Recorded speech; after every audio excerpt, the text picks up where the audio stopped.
నమస్కారం RG9 news కి స్వాగతం. కర్నూలు జిల్లా మంత్రాలయ మండల కేంద్రంలో S Abdul TV mechanic shop లో మంగళవారం రాత్రి 11 గంటల సమయంలో భారీ అగ్ని ప్రమాదం సంభవించింది.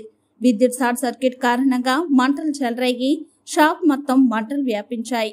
స్థానికులు షాప్ లో నుంచి మంటలను గమనించి నిప్పును ఆర్పే ప్రయత్నం చేశారు. కానీ మంటలు మొత్తం వ్యాపించి పూర్తిగా కాలిపోయిందని, దాదాపు లక్షల నష్టం జరిగిందని వెల్లడించారు.